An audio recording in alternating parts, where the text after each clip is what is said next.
entonces nada, lo vamos viendo día a día. Lo único, los miércoles son los días que tenés que salir muy atorados, demasiado por ahí, 15 minutos antes por ahí, así que no pasa nada.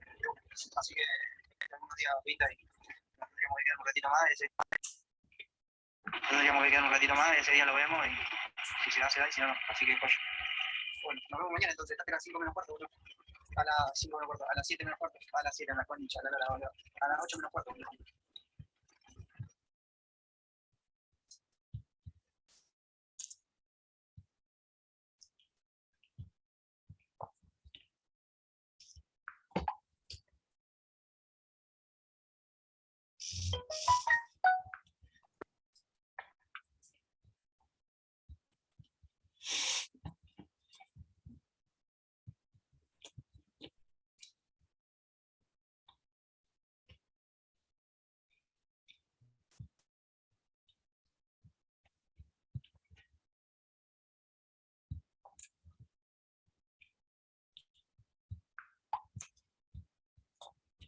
No seas pelotudo, no llegues tarde, boludo.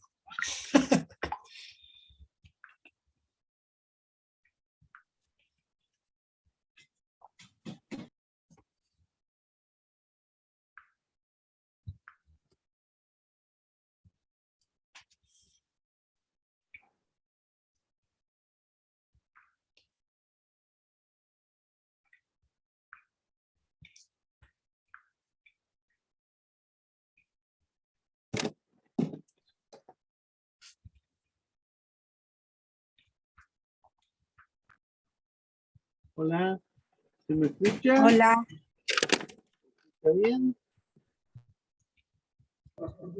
Buenas noches, sí, se escucha. Ah, buenísimo. Entonces voy a ir sí, se compartiendo. escucha. A ver, el chico del centro de estudiantes que anda por ahí, ¿me puede habilitar para compartir la pantalla?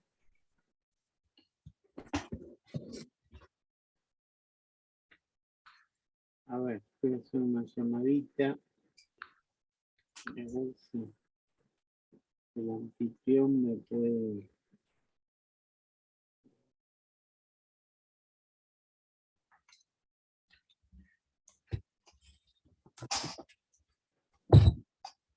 Vamos a ver.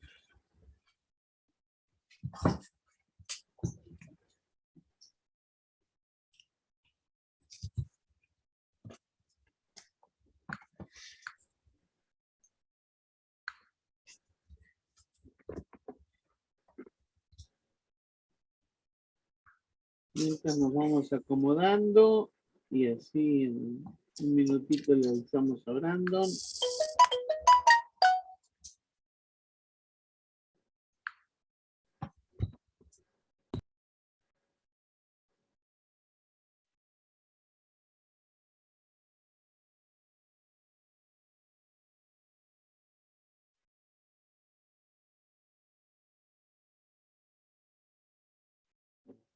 Está Brandon.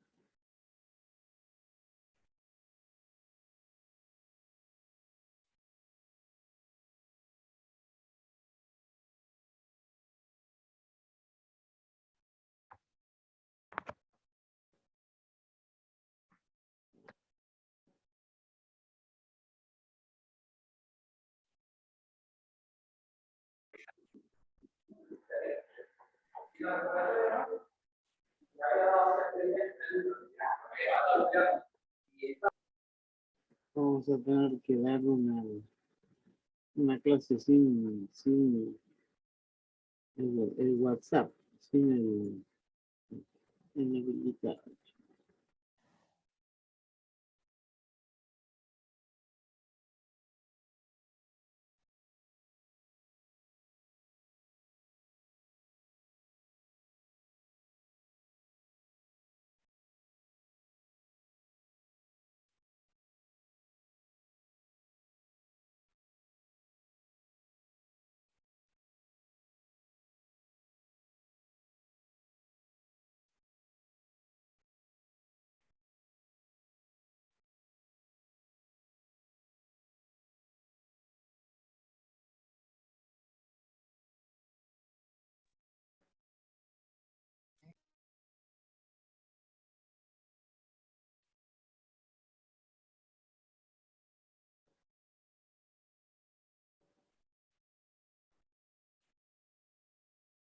Bueno, vamos a hacer así, entonces tendríamos el diseño sin pantallita, vamos a charlar. Hola, ¿qué haces, Buenas Florencia? noches, ¿cómo va? Dígame, vos que sabés de todo, ¿no hay manera que se me habilite para compartir la pantalla? A ver, ahora me fijo si es anfitrión.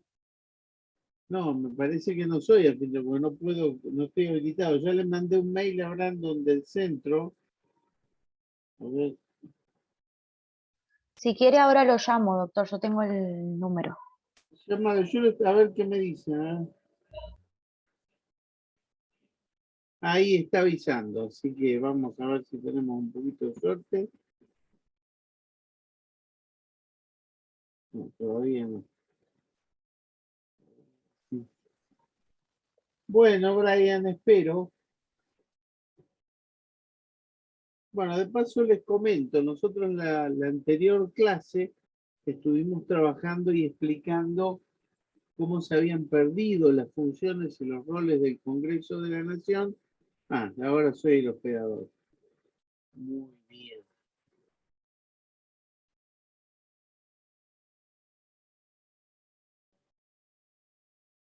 Bueno, así por lo menos se entretienen un poquito viendo las imágenes mientras yo les voy explicando.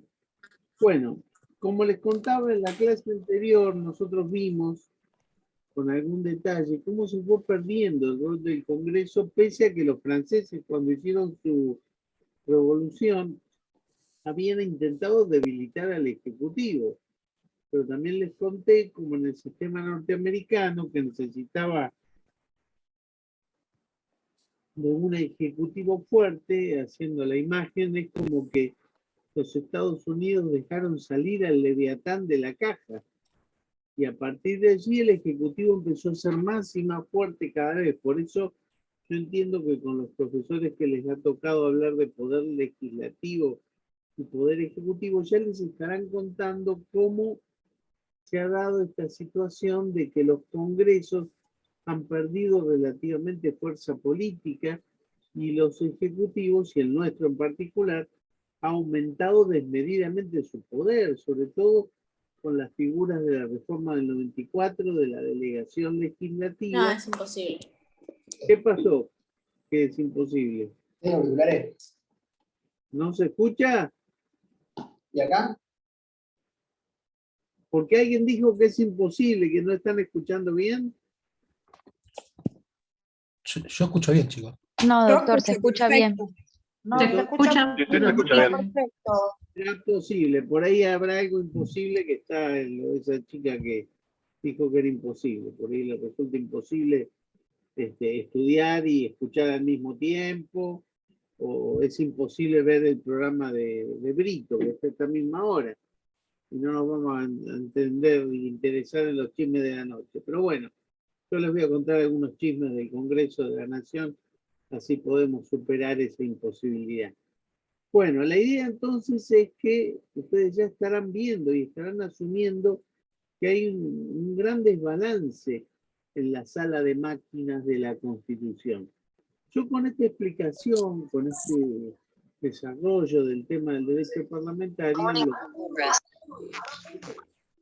hay alguien que tiene el micrófono abierto, charla y yo me pierdo un poquito por ahí. Entonces, con esta explicación del derecho parlamentario, vamos a intentar ver cómo puede hablarse de ciertas estructuras del cuerpo legislativo que podrían hacer ver una luz en la posibilidad de que el Congreso retome su fuerza y que desde otro lugar de poder se empiece a equilibrar sobre todo las necesidades de la sociedad.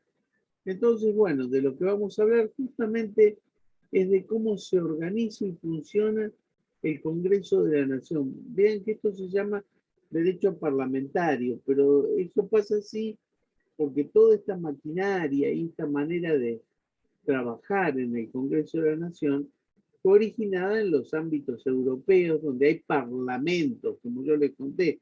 Por eso se llama parlamentario este derecho. Pero en realidad nosotros le tendríamos que decir derecho congresional, pero queda tan feo, ya la palabra está impuesta.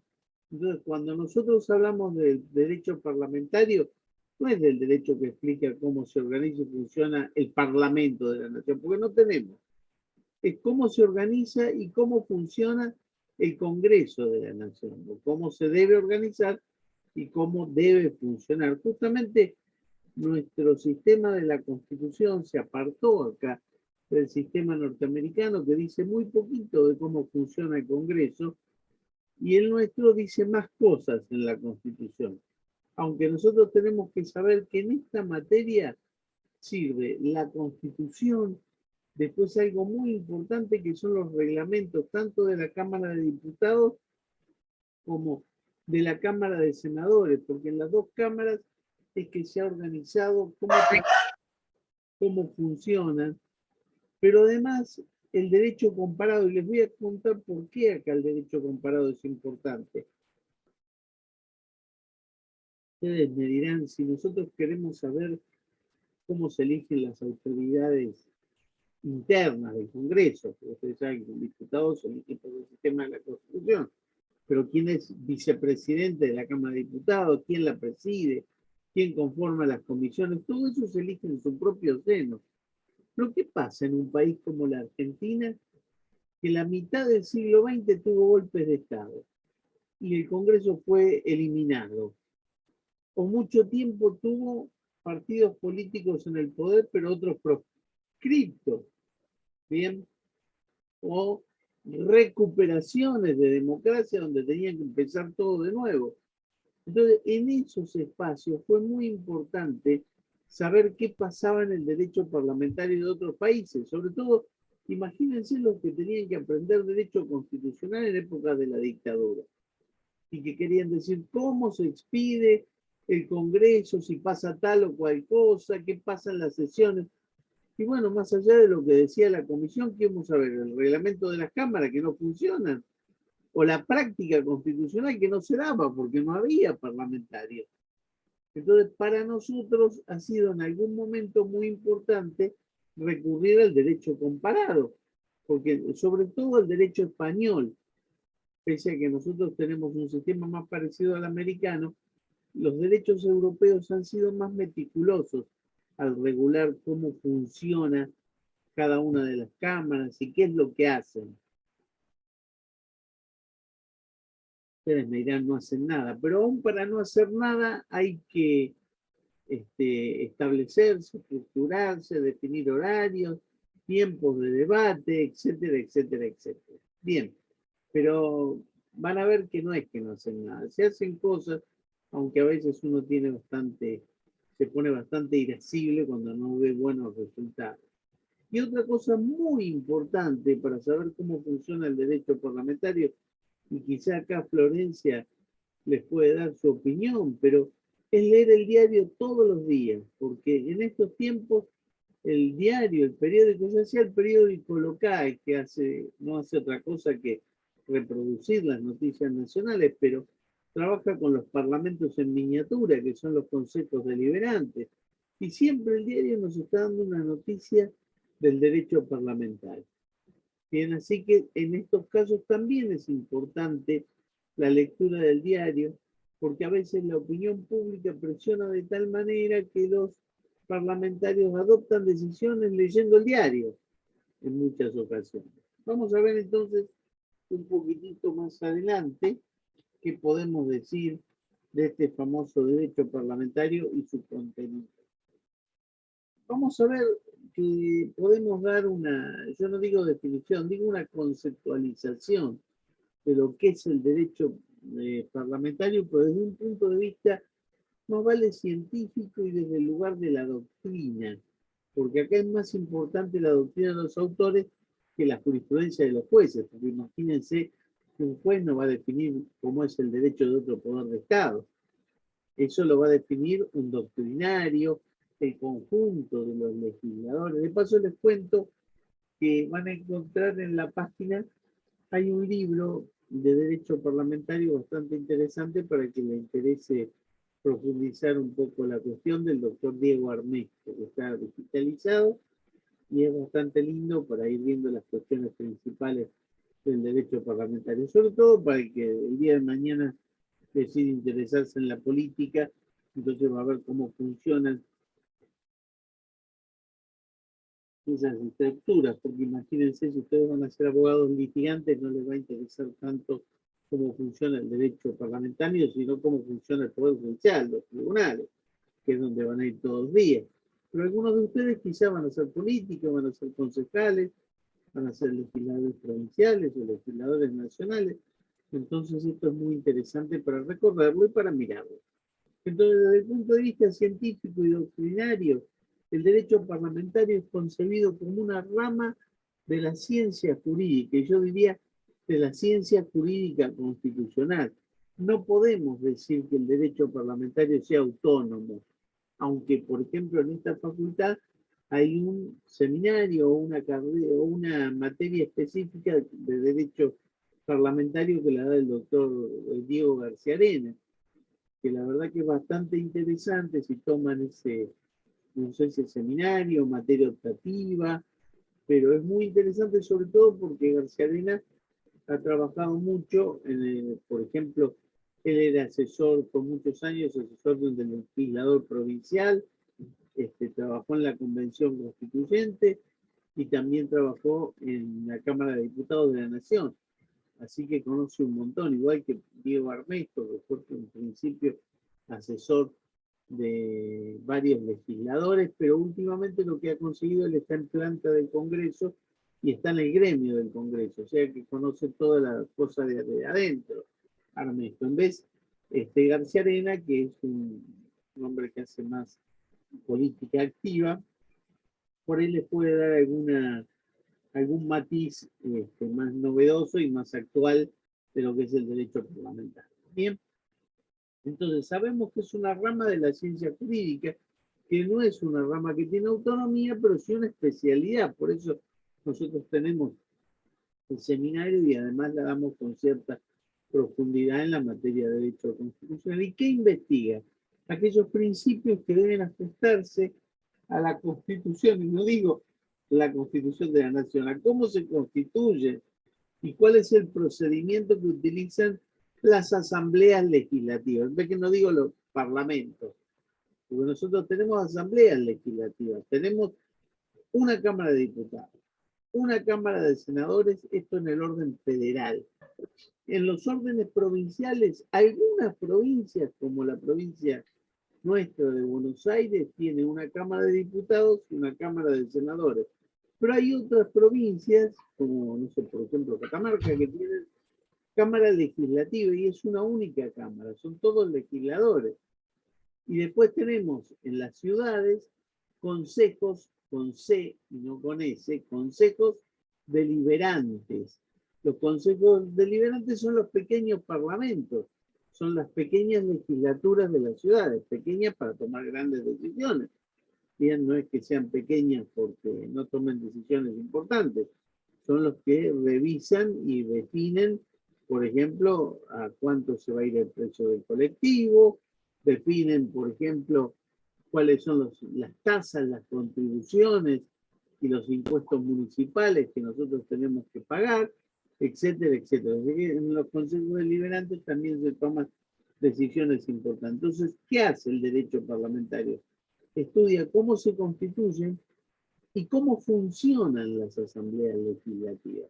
El contenido entonces no solamente surge de la Constitución, sino además se integra con los reglamentos, tanto de la Cámara de Diputados como de la Cámara de Senadores. Yo cuando en mi libro escribí sobre derecho parlamentario utilicé particularmente los dos reglamentos, uno de senadores y otro de diputados. Y además los aportes del derecho comparado, como yo les dije, el derecho español, por ejemplo, o el derecho norteamericano. Muchas veces tenemos un vacío o no se sabe cómo se funciona en determinadas circunstancias y recurrimos al derecho comparado. Les digo, por ejemplo, una de las cosas que es muy importante que hacen las cámaras, ya sea la de diputados y la de senadores, o las de concejales, o las de representantes en las provincias, es evaluar sobre la validez de los títulos de los nuevos diputados y los nuevos senadores o los nuevos legisladores que se presentan porque ganaron la elección. Hay funcionarios representantes del pueblo que son electos diputados, pero después cuando se van a integrar a la Cámara resulta que no eran de la provincia por la cual son electos, o no tienen los años de residencia, o no tienen los requisitos de la Constitución. Entonces, ¿qué hace una comisión que conforma, que es la de poderes y reglamentos, que funciona en las sesiones preparatorias? Y le mira los diplomas, a ver si está todo en orden. Y se fijan si hay alguna impugnación, que alguien puede impugnar de los títulos. Y puede decidir que no entran a la Cámara de Diputados, pese a que ganaron la elección. Por ejemplo, en Mar del Plata se dio una cosa muy interesante. Cuando fue la primera elección de la recuperación de la democracia, había un concejal, que hoy es profesor de Derecho Administrativo, que se llama Fernando Copari, que tenía los 25 años, pero al momento de asumir, y no al momento en que lo eligieron. Entonces había que decidir si Copari, cuando se hizo la elección, no tenía 25 años, pero los tenía cuando ingresó a la Cámara. Había que decirle que sí o que no. Bueno, hubo toda una discusión y se recurrió a la Cámara de Diputados de la Nación y finalmente se lo aceptó como legislador porque reunía el requisito al momento de empezar a trabajar como concejal. Pero esas situaciones a veces no están escritas ni en la Constitución ni en los cuerpos legislativos y hay que evaluarlas y a veces conviene saber qué pasa en otras legislaciones, sobre todo cuando nosotros tuvimos tantas épocas en que no gozamos de las mieles y los beneficios de la democracia. Entonces tenemos que estar a cuidado con estas cuestiones para evaluarlas adecuadamente. O por ejemplo, cuando hubo algunos otros legisladores que le hicieron impugnaciones que no eran estrictamente formales. Bien, bueno, ya vamos a hablar más de este tema después. Vamos a ver un poquito más. ¿Cuál sería entonces el contenido del derecho parlamentario? Bueno, nuestra Constitución es bastante precisa, bastante específica cuando regula al derecho parlamentario. Yo pongo acá que regula el tema en los capítulos 3 y 5 de la primera sección en la segunda parte, o sea, los artículos 63 a 74. En realidad, la reforma solo modificó un artículo, que es el 64, para ampliar el periodo de sesiones ordinarias, que ahora es del 1 de marzo al 30 de noviembre. Había una gran discusión antes de la reforma del 94 porque se pretendía que los parlamentarios no trabajan mucho, porque trabajaban del 1 de marzo, bueno, ahora es del 1 de marzo, pero antes era del 1 de abril al 30 de septiembre. Entonces uno decía, ¿cómo puede ser que trabajen desde abril hasta septiembre? Entonces hubo todo un nivel de discusión que indicó que los convencionales constituyentes digo, no, que trabajen del 1 de marzo al 30 de noviembre, se extendieron las sesiones ordinarias, pero la realidad, y yo he vivido esas situaciones, no porque he sido legislador, sino que por ir al Congreso, por trabajar con legisladores, he entendido que el Congreso funciona todo el año. ¿Por qué? Por los diputados y los senadores duran 4 y 6 años. Y se renuevan por mitades. Bien, cuando es la primera legislatura, a los 2 años, después ya a los 4, pero cada 2 hay cambio. Pero imagínense que un legislador a los 3 años ya está desesperado por saber qué le va a pasar el año que viene, porque terminó su puesto y terminó su trabajo como político, tiene que hacer campaña para renovar. Eso lo empieza a hacer desde el primer año que entró. O sea, está trabajando para mantenerse en su puesto desde el día 1. Y aparte, además de las sesiones, ustedes saben que está el recinto, diputados y Senado de la Nación, el Congreso, pero hay un anexo para diputados y para senadores que fueron creciendo con sus despachos, donde día a día se discuten y se negocian leyes, tratados, decisiones políticas, hasta se matan por el despacho que van a tomar. El otro día leíamos en el diario de legisladora que se levantó para cantar el himno, y cuando se fue a sentar le habían sacado la banca, otro se había sentado en su lugar y se armó un lío bárbaro. Lo que pasa es que esa senadora la molestan bastante porque era radical y se pasó al kirchnerismo, entonces no le quieren perdonar esa situación. Y toda la gente que evaluaba esa discusión decía, ¿cómo puede ser que se estén peleando por esas cuestiones? Pero también discuten otras que son importantes, sobre todo es muy interesante. Yo les propongo que algún día vayan, si van al Congreso, vayan al lugar que está enfrente del Congreso. Es muy bueno porque están todos los legisladores negociando temas. Y cuando hay sesiones ordinarias y cuando no hay sesiones, y a veces uno lo encuentra a las 12 de la noche trabajando. Entonces, más allá de que soy un gran crítico, de que muchas veces el Congreso no hace lo que tiene que hacer, yo les puedo garantizar que esta reforma de ampliar el periodo de sesiones ordinarias fue para que la gente se quede contenta, porque cuando tienen que negociar una norma, la van a negociar en época de sesiones ordinarias o de receso o de extraordinaria, porque los legisladores siempre están ahí dando vueltas por alrededor y no se van de esos lugares, porque aparte tampoco se quieren ir. Pero es cierto que ahora las sesiones son las ordinarias, ya vamos a ver qué tipo de sesiones tenemos, son las más extendidas, porque van entre el 1 de marzo y el 30 de noviembre. Claro, antes empezaban el 1 de abril por una cosa importante, trascendente en la época, porque en 1853 el presidente que había impulsado la sanción de la Constitución, que primero fue una Constitución sin la provincia de Buenos Aires, pero en 1860 se obtuvo la provincia de Buenos Aires, fue el presidente Urquiza. Y en realidad querían chuparle las medias por el tema del pronunciamiento de Urquiza. Cuando Urquiza le dice a Rosas, yo le voy a retirar las facultades extraordinarias, la retomo para mi provincia, y bueno, fue la lucha que dio lugar a la caída de Rosas y a la asunción de Urquiza y la sanción de la Constitución. Entonces, todos quisieron que las sesiones de los diputados y senadores, con la apertura con el presidente, se hiciera el 1 de abril, que fue el día del pronunciamiento de Urquiza. Bien, años después, cuando se hizo la reforma del 94, se dijo, bueno, no tenemos necesidad de festejar ese pronunciamiento, pero sí es importante que los periodos de sesiones ordinarias se amplíen por esta razón que yo les cuento, que no la veo de demasiada validez. Y terminan el 30 de noviembre. El aporte de entonces del parlamentarismo democrático, ¿cuál tiene que ser? O sea, hablemos del parlamentarismo democrático moderno. Para nosotros el que nace en el 83, bien como un renacimiento de la democracia que con todos los horrores que hemos vivido y que aún vivimos hoy, porque no encontramos un modelo de país que atienda a los que menos tienen, o que deje trabajar a los que tienen empresas, en fin, un montón de cosas que casi todos los gobernantes no han ayudado mucho a recomponer. Pero ¿qué debe querer hacer o qué entendemos que debe pretender hacer el parlamentarismo democrático moderno?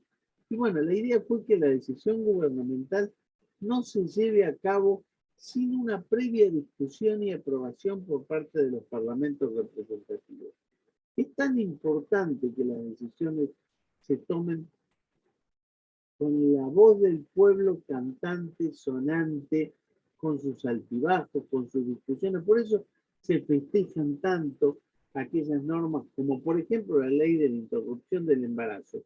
Tanto cuando no salió como cuando después salió, porque generó un debate genuino, con todo el mundo exponiendo sus posturas. Alguien quedó contento y una parte de la población no quedó tan contenta. Bueno, pero si a la población no le gusta la idea de viabilizar la interrupción del embarazo, podrá esperar que sus representantes el día de mañana voten otra cosa. Hoy la mayoría de la sociedad argentina se inclina por esta norma. Como esa, otras normas, ¿no? Como algunas que salen mal, como por ejemplo la ley de alquileres, que fue tan mala y ahora creo que va a ser peor, ahora que la quieren arreglar.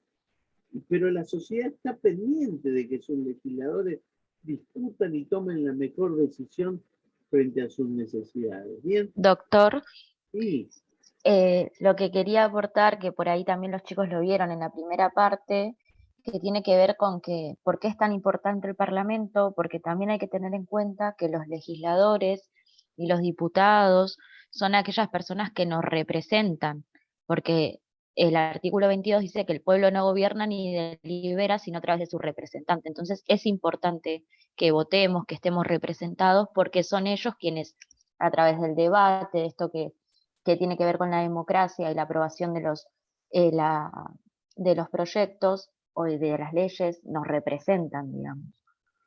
Sí, está muy bien lo que decís, Lorenzo, porque es real, aunque nosotros sabemos también que hoy en nuestro sistema democrático tenemos formas semidirectas de representar. Claro, sí, O sea, el pueblo puede instar la sanción de una ley, el pueblo puede ser convocado para una iniciativa de consulta popular vinculante o no vinculante, pero vos tenés razón, lo más trascendente es cuando se regula la actividad de la sociedad, cuando se dictan las leyes. Por ejemplo, una ley muy importante fue el Código Civil, que desde 1983 que se iba pensando en cambiarlo y unificarlo con el Código Comercial.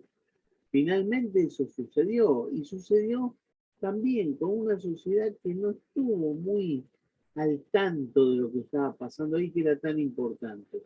Entonces, ¿qué se pretende del Parlamento moderno? Se pretende que sea un lugar donde toda la sociedad sabe que lo que pasa ahí es lo que después le impone limitaciones al presidente. Hoy por hoy tenemos una desagradable situación porque con las emergencias que han tomado carta de ciudadanía en nuestra Constitución, por ejemplo, se permite que una vez que el Parlamento, o sea, nuestro Congreso de la Nación, dicta la ley de leyes, que es el presupuesto todos los años, el presidente por un decreto autoriza al ministro de coordinación, al ministro coordinador, al jefe de gabinete de ministros, para que altere las partidas si hay una necesidad. Entonces, el Congreso votó que había 100 para educación, 20 para escuelas y 30 para hospitales. Bueno, alegando emergencia, el jefe de gabinete puede decir todo para hospitales, porque hay COVID.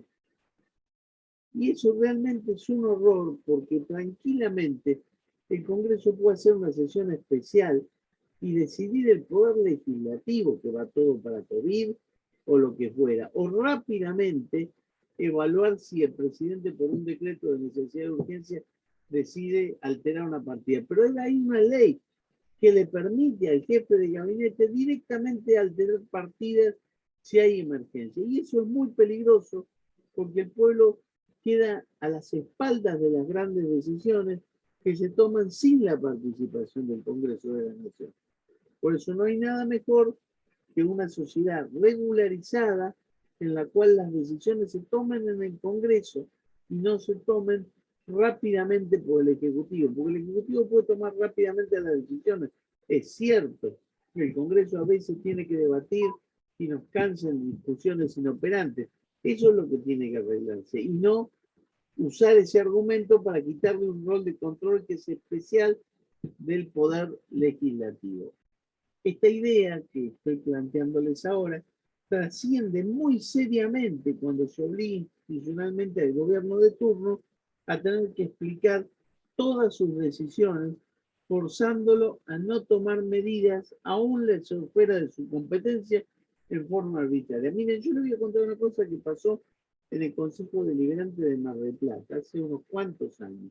¿Ustedes se acuerdan cuando fue el primer gobierno de Helio Aprile?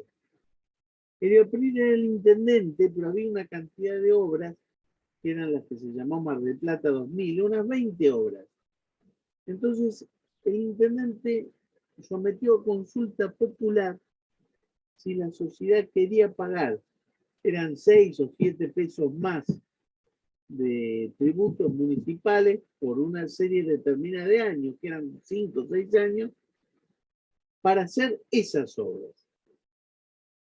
Los compañeros de gobierno, los radicales que estaban gobernando, dijeron, no, ¿cómo vas a hacer una consulta popular? Esas cosas las tiene, ahora que tenemos mayoría en el Consejo Deliberante, directamente determinamos el aumento en los impuestos y se terminó, porque si no, no va a pasar.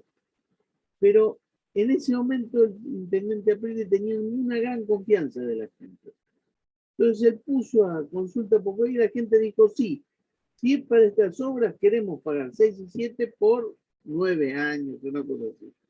Tiempo después, con otro intendente, habían pasado los años y este otro intendente dijo, yo voy a decirle al Consejo Deliberante que tiene mayoría que mantenga esos 6 y 7 pesos ya fijos para impositivos. ¿Y sabe qué decía la gente?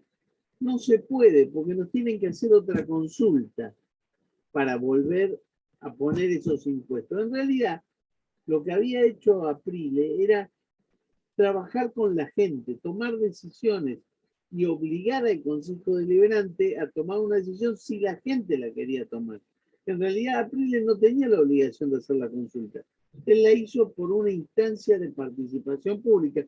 Y la gente había quedado tan acostumbrada a eso que pensó que para mantener esos impuestos, más allá de la promesa de aquel intendente, había que hacer lo mismo. Y esta vez le iban a decir que no. Y entonces, ¿qué pasó? Se mantuvieron los impuestos.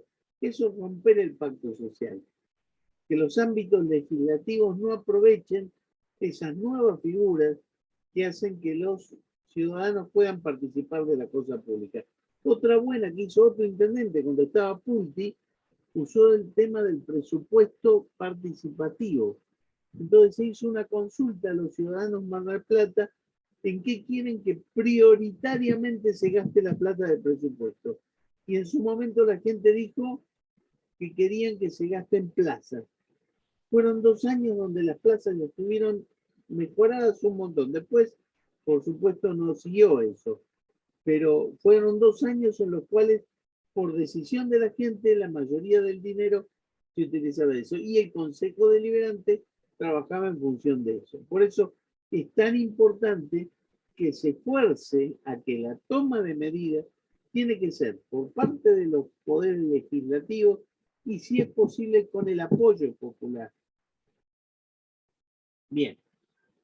¿Cuál será entonces el contenido del derecho parlamentario? Acá nuevamente tenemos una cuestión que siempre que nosotros los abogados queremos definir una cuestión, lo primero que hacemos es tomar 2 posiciones, la amplia, la restringida, nunca nos ponemos de acuerdo. Entonces, el papel político que se desea desempeña en las cámaras del legislativo de la nación cuando se toman decisiones, ¿cuál es? Poner freno y efectuar control.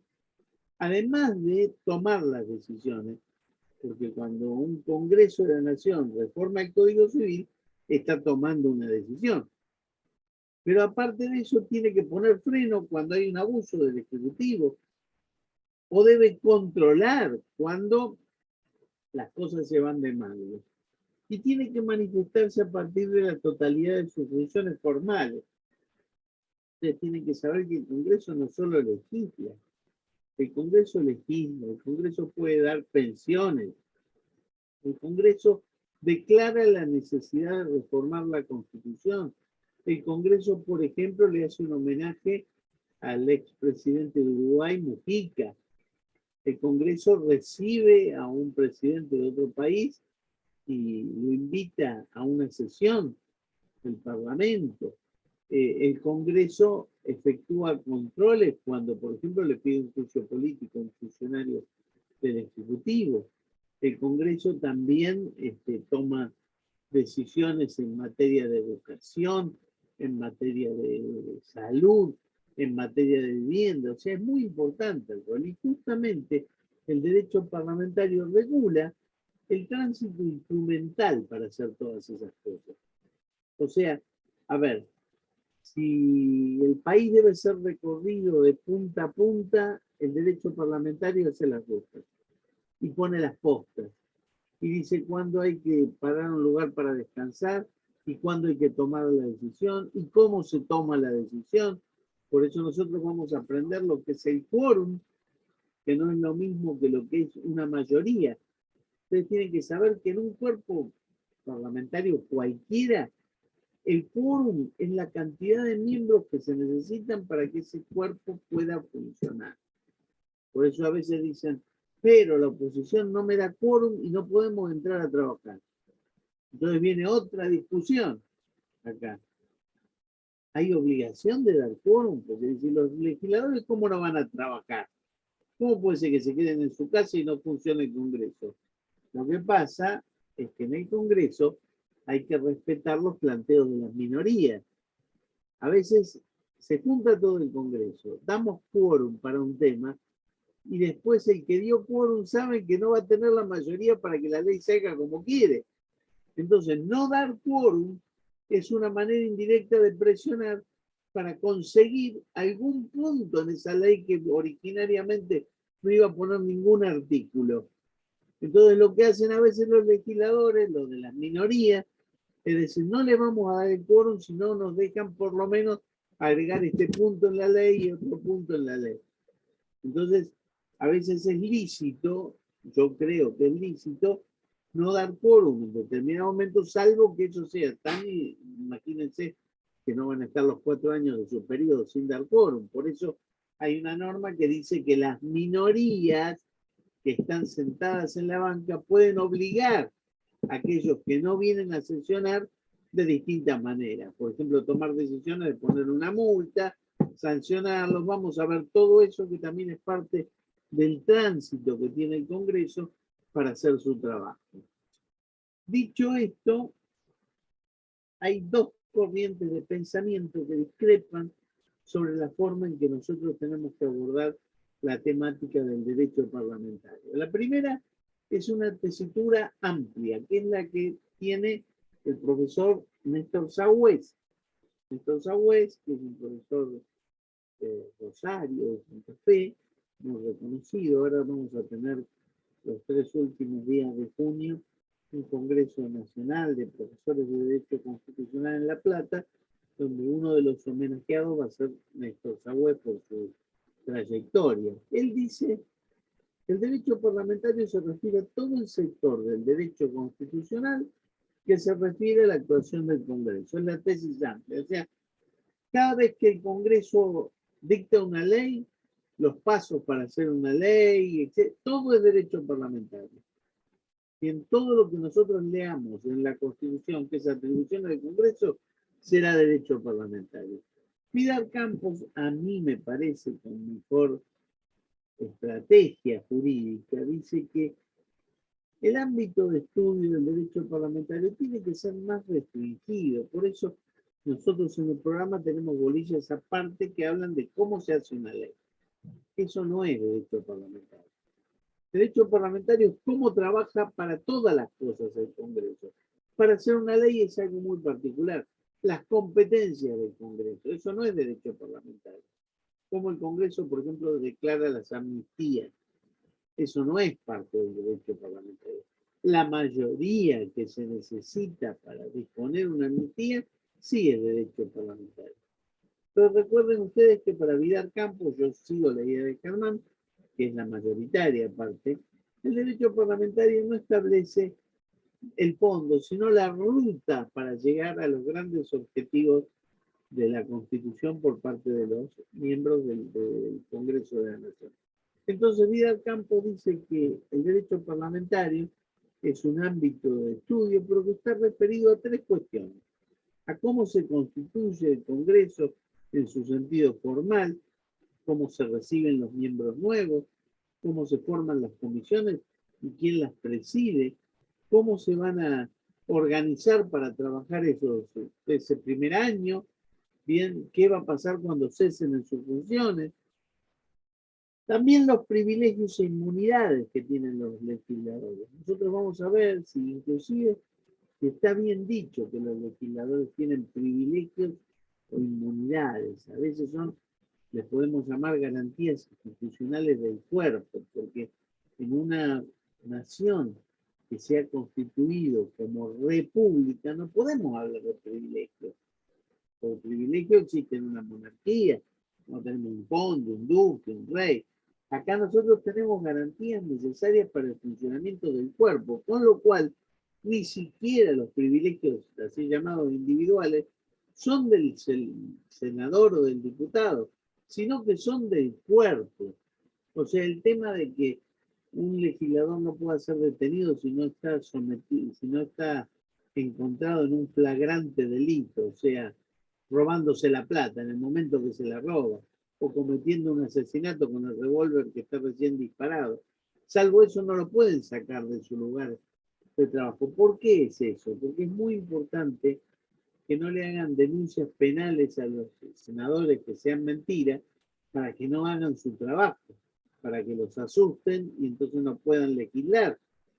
Bien, si no, imagínense, inclusive el senador y el diputado está habilitado a veces para decir algunas barbaridades sin que los puedan imputar por esto, que son algunos privilegios como la inmunidad de expresión.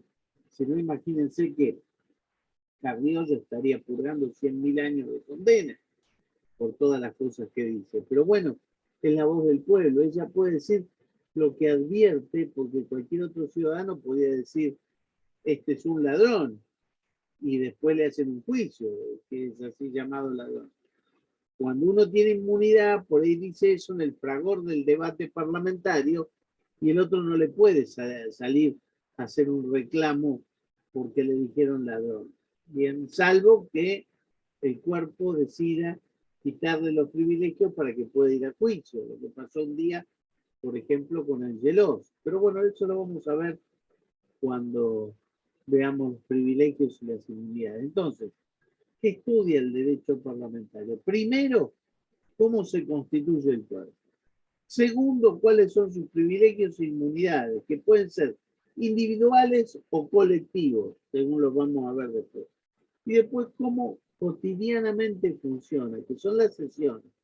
Ya les adelanto que el Congreso tiene sesiones preparatorias que no están en la Constitución, surgen de los reglamentos de cada una de las cámaras, sesiones ordinarias, que ahí el Congreso en las sesiones ordinarias tiene toda la competencia que un legislador puede tener. O sea, un legislador, ya sea diputado o senador, puede hacer en la sesión ordinaria todo aquello que la Constitución le permite hacer.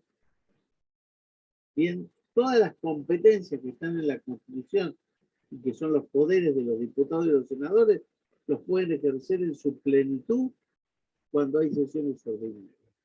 Puede ser también que haya sesiones extraordinarias que generalmente las convoca el presidente, pero ustedes saben, porque yo les conté recién, que las sesiones ordinarias empiezan el 1 de marzo y terminan el 30 de noviembre. O sea, diciembre, enero y febrero no hay sesiones. Pero el presidente puede convocar a una sesión extraordinaria. Por ejemplo, ¿qué pasa si tenemos un ataque exterior de Chile y hay que declarar la guerra o el estado de sitio que se hace con el acuerdo del Senado? Entonces el presidente tiene que convocar a extraordinaria para que venga el Senado para poder atender ese asunto tan grave. O un terremoto que impide los vuelos de los diputados del Senado, entonces el presidente también quiere declarar estado de sitio, pero necesita convocar extraordinaria para que los legisladores se presenten al Congreso de la Nación. Bien, entonces, la idea es que las sesiones ordinarias son todas aquellas sesiones en las que el legislador puede hacer cualquier cosa de las cuales la Constitución le permite que haga. Las extraordinarias solo podrá hacer lo que el presidente hizo la convocatoria. Si el presidente hizo una convocatoria para declarar el estado de sitio, para hacer una intervención federal, para postular a algún miembro para la Corte Suprema o para juez que necesita los nombramientos, entonces solo el Congreso puede trabajar en esos temas para los que fue convocado. Pero hay una tercera forma de sesión, que son las sesiones de prórroga, que también puede prorrogarlas el presidente o el propio Congreso. ¿Cuándo hay una sesión de prórroga? Cuando están enmarcados en una constitución, en una ley, en un proyecto, y se determina las sesiones ordinarias y no lo terminan de votar. Entonces el propio cuerpo puede decir, prorrogamos 15 días porque nos quedaron estos temas. Entonces ahí será competente el Congreso para todas aquellas cuestiones por las cuales se prorrogó el funcionamiento del Congreso de la Nación. Esto lo vamos a ver en detalle, ¿bien? Pero yo les denuncio hoy cuáles son en general las sesiones del Congreso. Si quieren, ahí pueden ir a internet y buscan el reglamento de diputados y el reglamento de senadores, van a ir viendo más o menos cómo es el funcionamiento de cada una de las cámaras. Entonces, en lo que a nosotros nos interesa, si tuviéramos que decir cuál es el contenido del derecho parlamentario, incorporación de nuevos parlamentarios, privilegios e inmunidades de esos sujetos y cómo funcionan, qué es lo que pueden hacer en las sesiones ordinarias, extraordinarias, de prórroga y preparatoria. Bien, algo más. ¿Cómo podríamos definirlo entonces al derecho parlamentario? Es la porción del derecho constitucional, porque dijimos que el derecho parlamentario no tiene autonomía, que se ocupa de regular ciertos aspectos del derecho constitucional, como son la Constitución, los privilegios y el funcionamiento de los cuerpos parlamentarios que integran el poder legislativo de la nación. O sea, si nosotros sabemos cuál es el objeto del derecho parlamentario, lo podemos definir con toda claridad. Una vez que decidimos las tres cosas que son objeto del derecho parlamentario, podemos hacer una definición, diciendo que el derecho parlamentario es la parte del derecho constitucional que se ocupa de la constitución de los cuerpos parlamentarios, de los privilegios e inmunidades y de cómo funcionan estos cuerpos. Opté por razones de especialidad y contexto, entonces, adoptar la tesis restringida de Germán Vidal Campos. Ustedes, si quieren, podrían usar una tesis amplia, pero en el estudio que vamos a hacer del derecho parlamentario, lo vamos a hacer teniendo en consideración la tesis restringida. Si alguno quisiera trabajar sobre la tesis amplia, tendría que ir al libro de Sagüez, y si alguno está muy interesado y dice, yo opté por la tesis amplia, quiero estudiarlo, bueno, digitalizaremos la parte correspondiente del libro de Sagüez y se le haremos llegar, o se consiguen un libro de texto de constitucional de Néstor Sagüez. Bien. ¿Cuáles son entonces las sugerencias institucionales que se pueden hacer, sobre todo para definir qué hace el derecho parlamentario? Primero, que la Constitución, primera cuestión. La ley, segunda cuestión. Los reglamentos de las cámaras y el derecho comparado, digo, además la prensa y la información cotidiana, tienen que ofrecer respuestas a la necesidad vital de generar propuestas instantáneas, nuevas, acomodadas, para una sociedad que motiva necesidades en ese mismo tono. No puede ser lo que pasó en medio de la pandemia, que ustedes se acuerdan que la vicepresidenta de la Nación le preguntó a la Corte si podían hacer las reuniones por Zoom. Cuando cada cuerpo es autónomo, el Senado tiene que haber dicho, decidimos como hizo el presidente de la Cámara de Diputados, que es Massa, tomó la decisión y la Cámara de Senadores empezó a trabajar funcionando por Zoom porque la gente no podía salir de sus casas y se terminó la cuestión. Que la vicepresidenta le reclame a la Corte, que le informe si pueden hacer las sesiones por Zoom. ¿Qué le dijo la Corte? Primero, no hay una causa, no podemos actuar si no hay una causa judicial, pero entre paréntesis, hagan lo que tienen que hacer. No vengan a consultar sobre atribuciones que son propias de otro cuerpo autónomo de la nación. Bien, y van a ver que durante el año 2020 se hizo la disposición de las sesiones por Zoom. Eso después trajo algunos beneficios, muchos, y otros problemas, porque teníamos al diputado que se juntaba con su novia a conversar sobre el Zoom, o tenía esos casos de que algunos diputados ponían la careta, en algunos casos muy mal, porque se lo criticó a un diputado de Juntos por el Cambio porque dejaba la imagen y no estaba, y después se enteraron que padecía de esclerosis en placa, y fue un gran diputado que tenía el pudor de no mostrarse con una enfermedad grave en su último momento y en una modalidad de esa enfermedad que era más grave que en otros casos donde no resulta ser tan complicada, ¿no? Así que, como todo, una sesión por Zoom tiene sus beneficios y sus contras, pero la sociedad avanza y no puede ser que no se tomen las decisiones importantes. Por eso, tanto Constitución, ley, reglamento y derecho comparado tienen que dar respuesta, porque uno de los más grandes retos de las dirigencias políticas pasa por bajar el nivel de requerimientos y elevar el del serio debate democrático. No puede ser que diputados y senadores estén discutiendo cómo se garantiza sus elevadísimos sueldos y no estén pensando en cómo sacan a la sociedad de esta anomia en que está inmersa. Y por supuesto demostrando a la población que esto genera a la postre un mejor contexto vital. Vamos ahora a ver un poquitito de la segunda cuestión que vamos a hablar. Hoy vamos a hablar de unas pocas y no todas las sesiones. Vamos a hablar un poquito de cómo es esto de sesiones del Congreso argentino.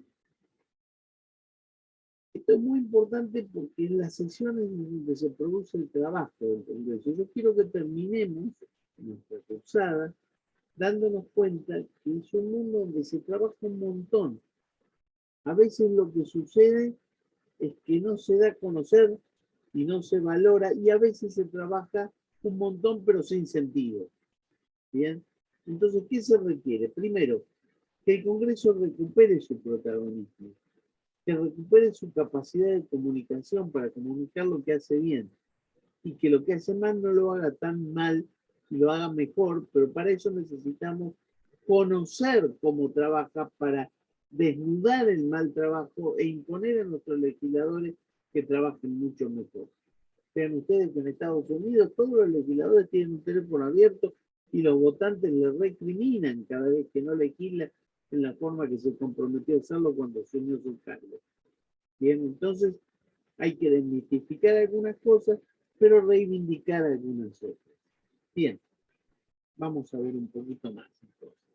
Dijimos que las sesiones ordinarias del Congreso argentino se desarrollan entre el 1 de marzo y hasta el 30 de noviembre, y antes de la reforma eran entre el 1 de mayo y el 30 de septiembre, por el pronunciamiento. Yo lo dije 1 de abril, discúlpenme, 1 de mayo. Esto es importante porque tenemos el primer periodo donde el Congreso, dijimos, expone toda su competencia, hace todo lo que la Constitución le manda poder hacer. Estos periodos pueden ser extendidos o extraordinariamente convocados. Y acá tenemos las sesiones de prórroga o las sesiones extraordinarias. Nos faltan a estas tres añadir las sesiones preparatorias. Ahora, una primera pregunta. Las sesiones del Congreso se desarrollan entre el 1 de marzo y el 30 de noviembre. ¿Saben qué pasa el 1 de marzo? El 1 de marzo es un día muy importante porque al presidente le toca abrir la sesión. Entonces, todos los 1 de marzo, antes eran todos los 1 de mayo, el presidente convoca a las dos cámaras, decide abrir el trabajo del Congreso y ahí informa lo que va a hacer en todo ese año político. Es decir, este año voy a hacer escuela, voy a hacer esto, voy a hacer aquello.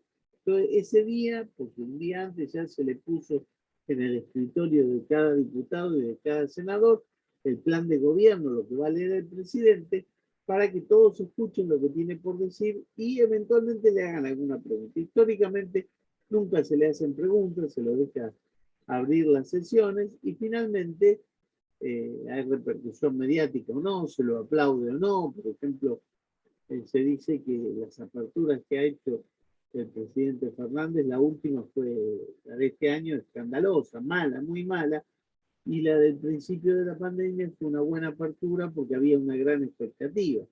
Y así que tenemos acá lo mejor y lo peor juntamente. Pero ¿qué pasa si el presidente decide no hacer la apertura de sesiones? No va ese día. Yo no quiero. ¿Qué pasa? ¿Las sesiones no se abren? ¿El Congreso no funciona? Bueno, ya se había dicho en doctrina que los legisladores pueden autoconvocarse. Esto se discutió, por eso les digo que a veces la prensa y los medios motivan las decisiones del derecho parlamentario.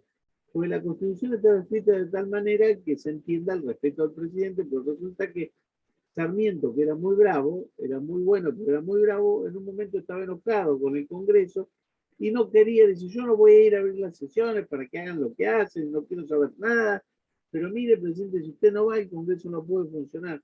Bueno, el Congreso le dijo, si usted no viene, nosotros nos vamos a convocar. Y había un vacío en la Constitución. Ahora no. La reforma del 94 dice que el presidente abre las sesiones o el Congreso puede autoconvocarse para comenzar a funcionar. Bien, hay algunos ritos que es muy importante que se mantengan, porque eso tiene que ver con el respeto de las instituciones, como esas cosas que pasaron cuando se fue Cristina y vino Macri, que no quiso entregar el bastón de mando, entonces Macri tuvo que hacer que el último día esté el legislador que era su mano derecha y que recibió y tuvo un gobierno de un día en el cual no hubo inflación en el país y entonces ese le entregó los atributos de gobierno y esas cosas en lo posible no hay que hacerlas porque hay que tener un respeto institucional. Ven ustedes que presidentes como Cámpora en el 73 y Alfonsín en el 83 recibieron la banda de un militar que habían sido dictaduras cruentas, pero recibieron el poder como demostración de, bueno, esta es una tradición que hace que un presidente le entregue al otro, aunque sea el peor presidente de un gobierno de facto, pero el que viene recibe el poder con la voluntad de hacer las cosas mejor. Bien, nadie pretende que el presidente Fernández lo ame a Macri, o Cristina lo ame a Macri, o que Macri ame a nadie. Pero los ritos institucionales hay que hacerlo. Y uno de esos ritos es que el presidente abra las sesiones. Por ejemplo, se dio en este caso que cuando abría las sesiones había murmullo, situaciones en las cuales se menoscababa la voluntad del presidente de la nación, y eso tampoco se hace. Se debe escuchar con respeto y después sí, criticar, lo harán los medios, lo harán otros legisladores, dirán no me gusta lo que se propuso, me gusta lo que se propuso. Bien, acá pasó algo diferente de los Estados Unidos. Nosotros regulamos en detalle el derecho parlamentario. Los americanos no lo hicieron así. Ellos lo manejaron más por el derecho de sus cámaras, que fueron destacando las cosas que nosotros después pusimos en nuestra Constitución. Vamos entonces a tratar de hablar de las sesiones preparatorias, por lo menos en el lugar de la Cámara de Senadores. Después, en la clase que viene, veremos en diputados. Las preparatorias no las van a encontrar en la Constitución. Nada dice la Constitución de que deban haber unas así llamadas sesiones preparatorias. Dice, empiezan las ordinarias. Entonces nosotros tenemos que saber qué son las sesiones preparatorias y para qué están instituidas. Para senadores, las preparatorias comienzan el 24 de febrero. Recuerden que las ordinarias empiezan el 1 de marzo, o sea, una semanita antes hacen las sesiones preparatorias. Si no es el 24 porque es feriado, es el día hábil anterior. Bien, esto a veces dicen, no, muy bien, feriado. Ahí la Cámara, ¿qué hace? Designa sus autoridades. Ustedes saben que no hay nada que le guste más a los legisladores que hacer las autoridades. Por ejemplo, en la Cámara de Senadores, ¿se designa el presidente de la Cámara de Senadores? No, nunca, porque la Constitución dice quién es el presidente de la Cámara de Senadores. ¿Quién es? El vicepresidente. Entonces, en las preparatorias no hay que elegir un presidente de Senado. Sí hay que elegir un vicepresidente primero y un vicepresidente, porque ese vicepresidente va a ser el que suceda a la presidencia del Senado en caso de que la vicepresidenta o el vicepresidente le toque ser presidente porque el presidente se fue al exterior o lo que fuera. Entonces, la Cámara designa sus autoridades, que pueden ser el vicepresidente del cuerpo, el secretario, vicepresidente primero y vicepresidente segundo. porque ahí todos tienen que tener por lo menos una representación. Y ustedes van a ver que lo primero que hace el senador electo, una tarjeta donde dice qué, porque no solo tiene que decir que es senador, sino que tiene que decir yo soy vicepresidente de la Cámara de Senadores, vicepresidente primero, secretario, o integro una comisión y soy el presidente de esa comisión. Eso les encanta. También se fijan los días y horas de sesiones. Uno dice, qué raro, los legisladores siempre empiezan a sesionar 9, 10 de la noche y se quedan hasta cualquier hora de la madrugada. Es que durante el día están discutiendo lo que van a sesionar en la noche. Resulta más práctico, sobre todo a veces no se tienen que hacer una ley agraria. Entonces hay que discutir con la gente del campo. No van a discutir a las 11 de la noche, lo van a discutir a las 3 de la tarde o en un café a las 10 de la mañana. Una vez que consiguieron los apoyos, consiguieron el texto del proyecto, lo empiezan a discutir cuando justamente la comisión, la sesión preparatoria estableció que iba a ser el día y hora. Igualmente, les digo, ese día y esa hora no son fijas, porque por supuesto que cada cámara lo puede cambiar. En un momento hay un tema muy importante y dice, bueno, hoy se empieza a sesionar a las 9 de la mañana y se termina a las 12 de la noche, porque ese tema merita un cambio. Pero si se pone una hora regular, quien tiene algún canal de estos de Senado TV o Cámara de Diputados TV y se anima a verlo, van a ver que en general las sesiones son de noche y de madrugada. Cuando hay algún tema picante, van a ver que las votaciones son a última hora. ¿Sí? Bueno, los 29 de noviembre, o sea, un día antes de que terminen las sesiones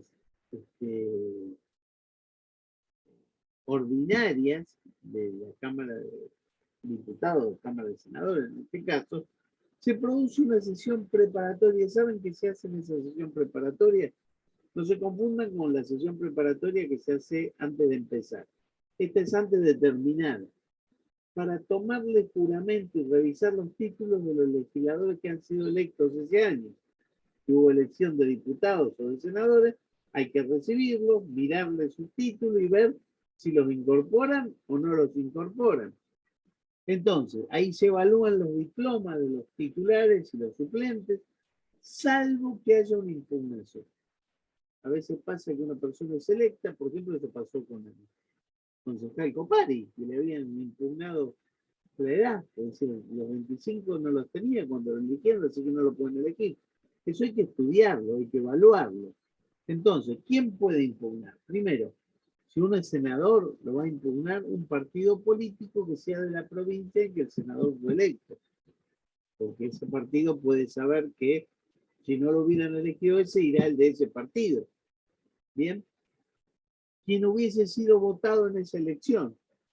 Si hubo otro que fue votado como senador, dice, yo ya gané, pero lo voy a impugnar a fulano por la provincia de Mendoza porque no tiene la edad, no tiene el patrimonio, no tiene la residencia en la provincia. Un senador ya recibido, alguien que esté en la Cámara, por supuesto, que tiene su diploma aprobado, puede decir, yo impugno a este o a estos 4. Y también una institución particular responsable a juicio del Senado para impugnar al electo. Generalmente hay muchas instituciones como las de derechos humanos, ¿no? Que a veces impugnan a una persona que se le acredita que tuvo algún acto de violación de derechos humanos. Un caso muy famoso, el caso de Patti, que fue un militar que participó en la época de la dictadura, y después fue intendente de Escobar por un par de periodos. Y tenía mucha buena repercusión pese a sus orígenes, y él había dicho que él bancaba lo que hacían los militares, porque le parecía que estuvo bien en su momento. Pero cuando está por asumir en su cargo, se lo impugnan organizaciones de derechos humanos y otros legisladores, pero lo impugnan por razones éticas, como el artículo 36 de la Constitución, además de la idoneidad, dice que todos los funcionarios públicos deben tener una conducta ética. Se le dijo, este hombre no puede entrar a la Cámara porque se pronunció en contra de la democracia. los legisladores evaluaron lo que tenían que evaluar y no le permitieron ingresar, pese a que tenía todos los títulos en orden. ¿Qué hizo Patti? Acá hay otra cosa que yo les tengo que contar. La Constitución dice que los legisladores son los jueces finales de la elección de los títulos de sus pares. Eso tendría que interpretarse en principio. Nadie puede revisar lo que dice la Cámara de Diputados o senadores cuando decide que lo incorpora o no incorpora un miembro nuevo. Pero nuestro sistema, acá viene otra vez el derecho comparado, y viene la jurisprudencia de nuestros tribunales, dijo que sí se acepta hacer un recurso extraordinario a la Corte cuando es arbitraria esa decisión. Entonces, ¿qué hizo Patti? Se fue a la Corte, porque dijo, yo tengo todos los requisitos. Soy de la provincia, tengo los votos, nadie impugnó que hubiera fraude, tengo la edad, tengo el patrimonio, y acá me están poniendo una cuestión ética que no está claro, que está entre los requisitos que debo tener. ¿Y qué le dijo la Corte a la Cámara de Diputados en este caso? Miren, ustedes lo tienen que recibir a Patti, porque Patti tiene los votos, tiene la discriminación que le dio hoy la ciudadanía. Así que ustedes no le pueden impedir el ingreso, pero no se olviden que ustedes tienen atribuciones para remover a un miembro ya electo de la Cámara cuando incurre en indignidad. Y acá voy a un caso anterior. ¿Se acuerdan el caso María Soledad Morales? En Catamarca, violación y muerte de una chica en situaciones terribles. Bueno, el chico imputado era sobrino de un legislador que era diputado nacional. Este diputado nacional le decían que lo habían parado a este imputado. Y el diputado dice, no, un momentito, no fue y nosotros no lo cubrimos, porque si nosotros lo hubiéramos cubierto, jamás se hubiera sabido que fuera él. Por decir eso, la Cámara lo excluyó, lo expulsó por razones de indignidad. Entonces, ¿qué pasó con Patti? Se lo recibió, se archivaron sus títulos, pero después la Cámara le hizo un juicio de indignidad y lo echó por esa razón. Y ahí Patti no pudo decir nada, porque no fue que no le impidieron el ingreso. Después se evaluaron su conducta y ahí la Corte no pudo decir está mal. ¿No entienden lo importante de estas sesiones preparatorias? Las del principio y las del final. Pues las del principio establecen autoridades, días y horas de trabajo, forma de labor, y las del final reciben a los nuevos legisladores de ese año. Bien, puede haber impugnaciones. Vamos a ver cómo funciona la impugnación. Si hay una impugnación, la mandan. Ustedes saben que también, cuando funcionan las sesiones preparatorias, se conforman las comisiones. Ustedes van a ver que en la Cámara de Diputados y en la Cámara de Senadores hay muchas comisiones. Algunas, no sé, la comisión de fiesta de diputados o la comisión de fiesta, porque a veces se hacen agasajos cuando vienen funcionarios de otro país. Se forma una comisión para eso. Esa comisión no es tan interesante. Pero hay otras comisiones como la de labor parlamentaria. Todos los expedientes que entran con un proyecto siempre van a la Comisión de Labor Parlamentaria, que es la que les afina la letra, la que los transforma en los proyectos en algo que se pueda leer. Porque por ahí que hizo el proyecto no es abogado, no es legislador, y lo presenta y es un mamarracho. Entonces la Comisión de Labor Parlamentaria se ocupa de darle una buena forma. Es una comisión buenísima. Otra comisión es la de Asuntos Constitucionales.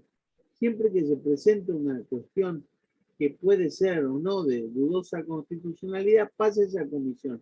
Ustedes tienen que saber que por reglamento ninguna propuesta es tratada si antes no tiene un dictamen de las comisiones a las que es girada. Entonces, ustedes que tienen un diputado amigo o como ciudadanos quieren presentar un proyecto, se lo van a recibir en mesa de entrada, inmediatamente van a las comisiones. Esas comisiones producen dictamen y recién ahí se trata en el recinto, primero en la que entró y después en la otra. Bueno, con esto les quiero decir que si hay una impugnación, inmediatamente va a la Comisión de Asuntos Constitucionales. Es tan grave impugnar a un legislador que lo tienen que revisar a ver si esto la Constitución lo permite o no. O si no, a veces está formada, a veces no, la Comisión Especial de Poderes, que es una comisión que evalúa los poderes de los miembros. A veces está designada desde el año pasado, entonces lo pasan a esa comisión. Si no está, a la de Asuntos Constitucionales. Se hace un dictamen, el dictamen se establece, bueno, sí, hay que aceptarlo, no hay que aceptarlo por esta razón. Se forma el quórum, o sea, se reúne la Cámara y dice, vamos a juntar la cantidad de miembros para sesionar, que siempre es uno más de la mitad. Bien, si hay uno más de la mitad, se puede empezar a trabajar. Y se vota la conciliación. Por supuesto, nadie puede votar sobre su propio diploma. Bien, si lo están estudiando o está impugnado, eso no puede votar.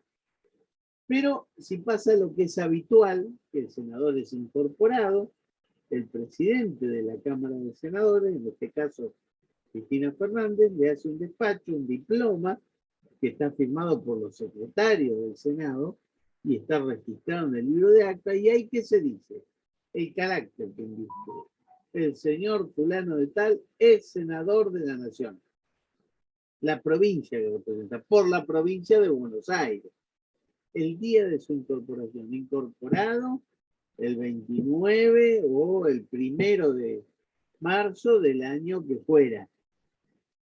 Y el día que cesa, que todo legislador cesa el día exacto en el que expira su mandato, sin que ningún hecho que haya pasado en el medio pueda hacer que se renueve el mandato interrumpido. Imagínense que uno es elegido diputado y a los 3 días hay un golpe de Estado que dura 2 años.